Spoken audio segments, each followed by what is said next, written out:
8 April 2026 রাত প্রায় শেষ।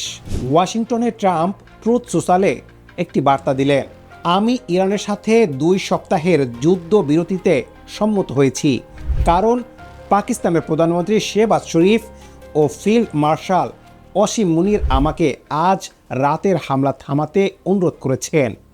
মিনিট কয়েক পর ইরানের পররাষ্ট্রমন্ত্রী আব্বাস আরাকচিও একটা বিবৃতি দিলেন। পাকিস্তানের প্রধানমন্ত্রী ও ফিল্ড মার্শালের ভ্রাতৃত্বপ্রতিম অনুরোধে সাড়া দিয়ে ইরান যুদ্ধবিরতিতে সম্মতি দিয়েছে। দুটো শত্রুপক্ষ একটাই নাম বলল, পাকিস্তান। মাত্র 2 বছর আগে আমেরিকা এই দেশকে বলেছিল মিথ্যা আর প্রতারণার আশ্রয়স্থল। একটা দেশ মাত্র কয়েক মাসে কিভাবে পরিত্যক্ত রাষ্ট্র থেকে বিশ্বের মধ্যস্থতাকারী হয়ে উঠল, আজ সেই গোপন কৌশলটাই খুলে দেখব। আজকে আমরা জানব কিভাবে ইসলামাবাদ, আমেরিকা ও ইরানের মধ্যে 47 বছরের নীরবতা ভাঙল, পাকিস্তানের গোপন কৌশলের 3টি স্তম্ভ কী কী, অসীম মুনির কে এবং কিভাবে তিনি ট্রাম্পের প্রিয় ফিল্ড মার্শাল হলেন, ইসলামাবাদ টক্স কি বলছে এবং কেন ব্যর্থ হয়েছিল, তারপরও পাকিস্তান থামেনি কেন, আর সবশেষে এই মধ্যস্থতায় পাকিস্তান আসলে কি পেতে চাইছে এবং বাংলাদেশের জন্য কি শিক্ষা আছে। আগে একটা মূল প্রশ্নের উত্তর বুঝে নেওয়া যাক। আমেরিকা ও ইরান কেন পাকিস্তানকে বিশ্বাস করল? প্রাক্তন রাষ্ট্রদূত আসিফ দুররানির উত্তর সবচেয়ে সরল, মধ্যস্থতাকারীর বিশ্বাসযোগ্যতাই মূল বিষয়। পাকিস্তান এই পরীক্ষায় উত্তীর্ণ হয়েছিল কারণ ইরান ও যুক্তরাষ্ট্র 2 পক্ষেরই আস্থা তার উপর ছিল। এবার আসা যাক পাকিস্তানের গোপন কৌশলের প্রথম স্তম্ভে, ট্রাম্পের অহংকে পুঁজি করা। 2025 সালের মে মাসে ভারত পাকিস্তান 4 দিনের সংঘাত থামালো। পাকিস্তান তাৎক্ষণিকভাবে ঘোষণা করল ট্রাম্পই যুদ্ধবিরতির কৃতিত্ব পেতে পারেন। ভারত রেগে অস্বীকার করল, কিন্তু পাকিস্তান জানত এই একটা মুহূর্তই তার জন্য দরজা খুলে দেবে। পাকিস্তান সে বছরই ট্রাম্পকে নোবেল শান্তি পুরস্কারের জন্য মনোনীত করল। 1 জুন 2026 তারপর এলো সবচেয়ে কার্যকর পদক্ষেপ।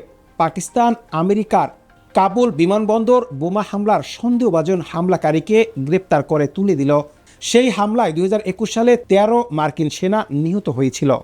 তারপর অফার করল শুল্কমুক্ত বাণিজ্য চুক্তি, দুর্বল খনিজ সম্পদ, ক্রিপ্টো বিনিয়োগ সুবিধা। 18 জুন 2025 ট্রাম্প হোয়াইট হাউসে অসীম মুনিরকে একা আমন্ত্রণ জানালেন, কোনো পাকিস্তানি রাজনৈতিক নেতা ছাড়া, শুধু সেনাপ্রধানকে। এটা আমেরিকার ইতিহাসে নজিরবিহীন। ফরেন পলিসি বিশ্লেষণে লেখা হয়েছে, মুনির বলেছিলেন ট্রাম্প দীর্ঘ আমলাতান্ত্রিক প্রক্রিয়ায় নয়, সরাসরি সিদ্ধান্তদাতার সাথে কথা বলতে পছন্দ করেন। তাই মুনির নিজেকে সেই একক সিদ্ধান্তদাতা হিসেবে উপস্থাপন করলেন। হোয়াইট হাউসের সরাসরি হটলাইন প্রতিষ্ঠিত হয়ে গেল। কিন্তু শুধু ট্রাম্পের বিশ্বাস পেলেই মধ্যস্থতা হয় না, ইরানও বিশ্বাস করতে হবে। এখানে পাকিস্তানের দ্বিতীয় কৌশলটা, এবং এটা সবচেয়ে সাহসী পদক্ষেপ। 22 জুন 2025 ট্রাম্পকে নোবেলের জন্য মনোনীত করার মাত্র 1 দিন পরেই আমেরিকা ইরানে বোমা হামলা শুরু করলো। পাকিস্তান কি করলো? সরাসরি নিন্দা জানালো, হামলাকে আন্তর্জাতিক আইনের লঙ্ঘন বলল, ইরানের আত্মরক্ষার অধিকার স্বীকার করল। এই পদক্ষেপ ট্রাম্পের কাছে অপ্রিয় ছিল, কিন্তু পাকিস্তান জানত এটাই ইরানের বিশ্বাস অর্জনের একমাত্র পথ। পাকিস্তানের আরেকটা বড় সুবিধা ছিল, ইরানের সাথে রয়েছে 900 কিলোমিটারের সীমান্ত, গভীর সাংস্কৃতিক সম্পর্ক, সুন্নি সংখ্যাগরিষ্ঠ পাকিস্তানে বিশ্বের দ্বিতীয় বৃহত্তম শিয়া জনগোষ্ঠী বাস করে। আর পাকিস্তান ইসরায়েলকে স্বীকৃতি দেয় না, যা ইরানের কাছে একটা গুরুত্বপূর্ণ বার্তা।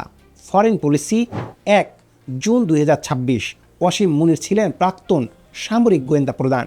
ইরানের রেভলিউশনারি গার্ড কমান্ডারদের সাথে তার ব্যক্তিগত পরিচয় ছিল। মার্চ 2026 পাকিস্তান প্রথমে একটা 15 দফা আমেরিকান প্রস্তাব ইরানে পৌঁছে দিল। ইরান প্রত্যাখ্যান করল। 31 মার্চ পাকিস্তান ও চীন মিলে 5 দফা যৌথ শান্তি পরিকল্পনা উপস্থাপন করল। 5 এপ্রিল পাকিস্তান নিজে 45 দিনের 2 পর্যায়ের যুদ্ধবিরতি প্রস্তাব দিল। ইরান আবার প্রত্যাখ্যান করল। তারপরও পাকিস্তান থামল না।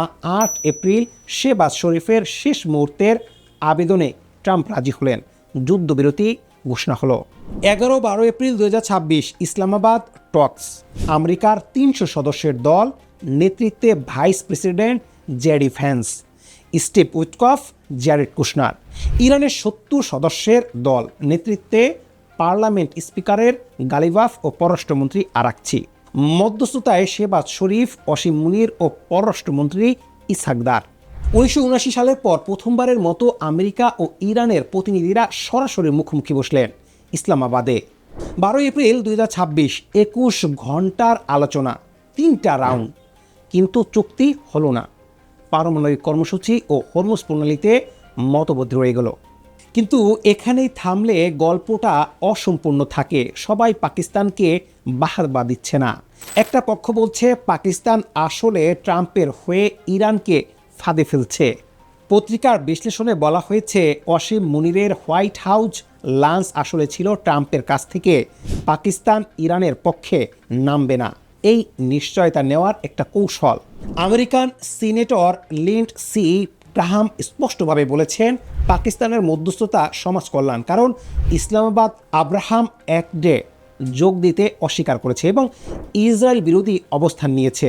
অন্য একটা পক্ষ বলছে পাকিস্তান নিজের স্বার্থে এই মধ্যস্থতা এসেছে। ইরানের সাথে একটা বহুল কাঙ্ক্ষিত গ্যাস পাইপলাইন চুক্তি আমেরিকার নিষেধাজ্ঞায় আটকে আছে। এই মধ্যস্থতা সেই পথ খুলে দিতে পারে। প্রাক্তন পাকিস্তানি কূটনীতিক জওহার সালামি অবশ্য ভিন্ন ব্যাখ্যা দিয়েছেন।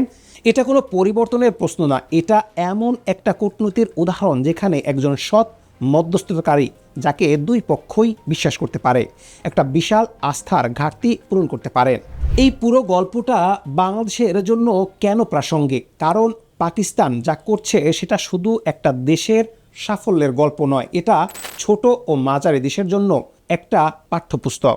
পাকিস্তান কোনো পক্ষে যায়নি, আমেরিকার প্রশংসা করছে, ইরানের পাশেও দাঁড়িয়েছে। পাকিস্তান নিজের ভৌগোলিক অবস্থান ইরান, চীন, মধ্য এশিয়া ও আরব উপদ্বীপের মাঝে একটা কৌশলগত সম্পদে রূপান্তরিত করেছে। 1971 সালে পাকিস্তান গোপনে কিসিঞ্জারের চীন সফরের সহজ করেছিল। সেই ঐতিহ্যই এবার নতুন রূপে ফিরে এসেছে। বাংলাদেশ ও বঙ্গোপসাগরের ভারত চীনের মধ্যে আমেরিকার নজরে ও চীনের বিনিয়োগের মাঝে দাঁড়িয়ে আছে। এই অবস্থানকে বোঝা ও কাজে লাগানো, সেটাই হতে পারে বাংলাদেশের কূটনীতির শক্তির পরবর্তী অধ্যায়। পাকিস্তান আজ যা অর্জন করেছে তার মূল্য দিতে হবে। সিএফআর এর বিশ্লেষণে বলা হয়েছে 1 দশক আগে পাকিস্তান ছিল বহিষ্কৃত, আজ সেই বহিষ্কৃতকেই সবাই কোট করছে। কিন্তু সতর্কতাও আছে। প্রাক্তন কূটনীতিক খান বলেছেন কোনো সম্পর্কই চিরস্থায়ী নয়। ট্রাম্প মোদি উষ্ণতা দেখুন, সেটাও ঠান্ডা হয়ে গেছে।